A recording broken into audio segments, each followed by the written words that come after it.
ওয়ালাইকুম। আপনারা সবাই কেমন আছেন? আশা করি সবাই ভালো আছেন। আজকের ভিডিওটা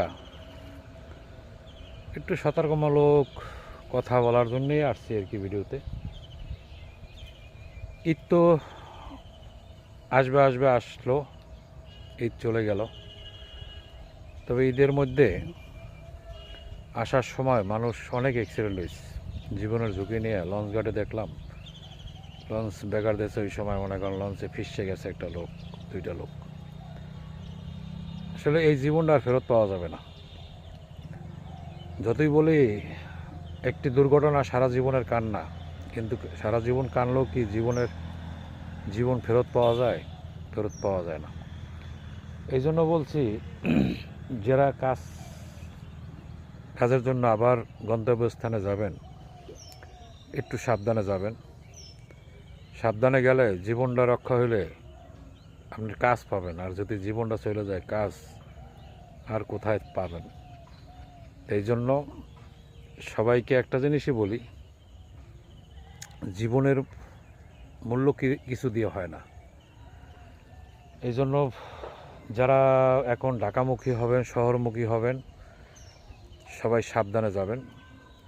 সাবধানে গেলে আপনার পরিবারটা বেঁচে যাবে, আর অসাবধানতার কারণে একটু দুর্ঘটনা হয়ে গেলে আপনাদের পরিবারটা একবারে পথে বসে যাবে।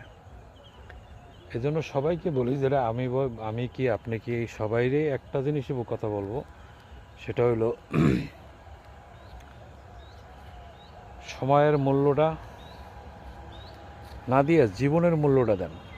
সময়ের মূল্য আছে ঠিক আছে, কিন্তু জীবনের যদি চলে যায়, জীবনটা চলে গেলে তো আর কোনো মূল্যই আসে না। এই জন্য সবাই একটু সাবধানে চলাফেরা করবেন। সবাই নিজের জীবনটা নিজের, এই জীবনটা কারো না। আপনার জীবনটা চলে গেলে ওই জীবন আর মনে করেন ফেরত আসবে না। আর আপনার জীবনের সাথে অনেক মানুষের রিলেটিভ, হয়তো আপনি বলতে পারেন যে রিজিকের মালিক আল্লাহ, কিন্তু উসিলা বলতে দুনিয়াতে কিছু আছে। একজনের উসিলা একজনে খায়, আর আল্লাহ তো মনে করেন রিজিকের মালিক তো আল্লাহ নিজেই। আল্লাহ সব কিছু ফয়সালার মালিক, কিন্তু তারপরও যতটুকু সতর্কভাবে চলা যায় চলবেন। সতর্কভাবে চললে আল্লাহ হেফাজত করার মালিক আল্লাহ। হয়তো বলতে পারবেন যে দুর্ঘটনা হয়েছে, ওনার মৃত্যুটা ওইভাবেই ছিল। হ্যাঁ, ওইভাবে ছিল, কিন্তু